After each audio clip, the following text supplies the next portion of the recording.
Hello everyone, welcome back to my channel. मैंने एक series start करी थी जिसमें part 1 and part 2 we have already covered, जिसमें हमने लोकल एनेस्थीसिया पढ़ा है और जनरल एनेस्थीसिया। ये सारे short and long answer question जो फार्मा पॉइंट ऑफ व्यू से बहुत इंपॉर्टेंट है, हम वो सब कवर कर रहे हैं। तो एक इंपॉर्टेंट आज का जो टॉपिक है दैट इज सीएनएस डिप्रेसेंट। इससे भी एक शॉर्ट नोट आता है, तो आपको शॉर्ट नोट की फॉर्म में प्लस इससे वेरी शॉर्ट क्वेश्चन भी बनते हैं, उसको हम डिस्कस करेंगे। सबसे पहला एक क्वेश्चन तो यही बन जाता है कि व्हाट इज सिडेटिव्स। ठीक है, तो ये वेरी शॉर्ट के लिए ये भी और ये भी सेपरेट क्वेश्चन। सिडेटिव्स की डेफिनेशन आपको पता होनी चाहिए। ऐसे ड्रग्स जो क्या करते हैं, जैसे बॉडी में कई बार हमें बहुत एक्साइटमेंट आ गया और हमें पता नहीं, हम बहुत एंशियस फील कर रहे हैं, तो उसको रिड्यूस करेंगे, हमारी बॉडी को सब्जेक्टिवली क्या करेंगे, काम डाउन करेंगे। लेकिन हमें इसमें एक चीज याद रखनी है, without, that is without producing sleep. नींद नहीं आएगी, दो वहां पे थोड़ा बहुत बस ड्राउजीनेस ऐसे फील होगी। और कॉमनली यूज्ड एज एंजियोलाइटिक्स की तरह इन्हें यूज करते हैं। हिप्नोटिक्स क्या होता है? ऐसे ड्रग्स जो इंड्यूस करे या फिर स्लीप को मेंटेन कर दे, ठीक है, जो नॉर्मल जैसे हमारी स्लीप होती है, साउंड स्लीप, उसकी तरीके से इफेक्ट प्रोड्यूस करते हैं। वो दोनों के दोनों कहाँ एक्ट करते हैं? सीएनएस डिप्रेसेंट्स होते हैं दोनों ही, विद बस कुछ थोड़ा सा डिफरेंस क्या है, time of action and dose relationship में थोड़ा डिफरेंस होता है। अब ये क्या करते हैं, जो हिप्नोटिक्स होते हैं उसको हम इंसोम्निया को ट्रीट करने के लिए मेनली यूज करते हैं। अब आते हैं सीएनएस डिप्रेसेंट्स की क्लासिफिकेशन पे शॉर्ट नोट। तो आपको ये पता होना चाहिए, इसमें बार्बिट्यूरेट्स आते हैं, बेंजोडाइजापिन्स जो भी हमने पढ़े थे पिछली वीडियो में, और न्यूअर नॉन बेंजोडाइजापिन्स हिप्नोटिक्स हमें पता होने चाहिए। तो जो क्लासिफिकेशन है इसके अंदर सबसे पहले बार्बिट्यूरेट्स, ये हिप्नोटिक्स ही होते हैं, तो लॉन्ग एक्टिंग है। इसमें आपका फिनोबार्बिटोन एक एग्जाम्पल है जो आपको याद रखना है।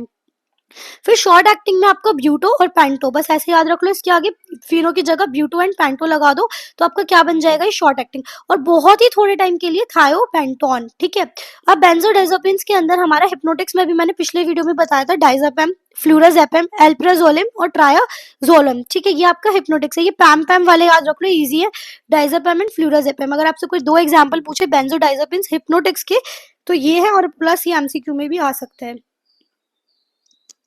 फिर आपकी ऐसे ड्रग्स जो एंटी एंजाइटिक ड्रग्स होते हैं, उसमें भी आपका यही एग्जांपल है, डाइजापेम एंड लोराजेपम, जो मेनली हम लोग पढ़ते आ रहे हैं। ठीक है, बेंजोडाइजापिन्स के एग्जांपल्स में।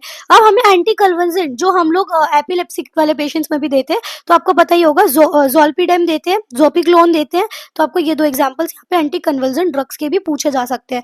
नेक्स्ट आपसे जो नॉन बेंजोडाइजापिन्स पूछे अगर हिप्नोटिक्स वाले, तो आपको क्या याद रखना है, ज़ैलोप्लिरोन याद रख लो यहाँ से, और जोपिक्लोन। जो अपने एंटी कन्वर्जेंट याद करे वही यहाँ पर लिख दो बस। ठीक है, तो this is all for CNS जो डिप्रेसेंट ड्रग्स है। तो मेनली क्या याद रखा है हमने यहाँ पे कि सीएनएस के सिस्टम पे जो एक्ट करते हैं और वहां पर वो रिड्यूस कर देते हैं उसका जो इफेक्ट, और साथ में ड्राउजीनेस और स्लीप प्रोड्यूस करते हैं। तो अगर स्लीप प्रोड्यूस कर रहे हैं तो वो हिप्नोटिक्स की कैटेगरी में आ जाएंगे। ये डिफरेंट टाइम ऑफ एक्शन के अकॉर्डिंग और डोज रिलेशनशिप के अकॉर्डिंग दो कैटेगरी है, that is sedative and hypnotics. Sedative में बस याद रखना कि काम डाउन करेंगे, एक्साइटमेंट लेवल कम करेंगे, लेकिन स्लीप प्रोड्यूस नहीं करेंगे, इंड्यूस नहीं करेंगे। लेकिन हिप्नोटिक्स वाले क्या करते हैं, स्लीप को, जो अराउजेबल स्लीप है नॉर्मल, उसे मेंटेन करते हैं। फिर आपकी कैटेगरीज आपको याद रखने, सीएनएस डिप्रेशन के कोई भी क्वेश्चन है, बार्बिट्यूरेट्स लिखो, बेंजोडाइजापिन्स लिखो। फिर सब में क्या कर दो आप, long, short and ultra short. तो अल्ट्रा शॉर्ट के अंदर हमने एक थायोपेंटोन याद करे, शॉर्ट में बस ब्यूटो 4 वाला और पेंटो 2 याद कर लो, और फिनो फॉर लॉन्ग। फिर बेंजोडाइजापिन्स के एग्जांपल बहुत बार रिलेट कर चुके हैं, तो हिप्नोटिक्स बेंजोडाइजापिन्स के डाइजापेम, एल्प्राजोलिम, ठीक है, ट्रायाजोलिम, ये आप याद रख सकते हो। एंटी एंजाइटिक में फिर से डाइजापेम लिख के आ जाना, लोराजेपम लिख के आ जाना।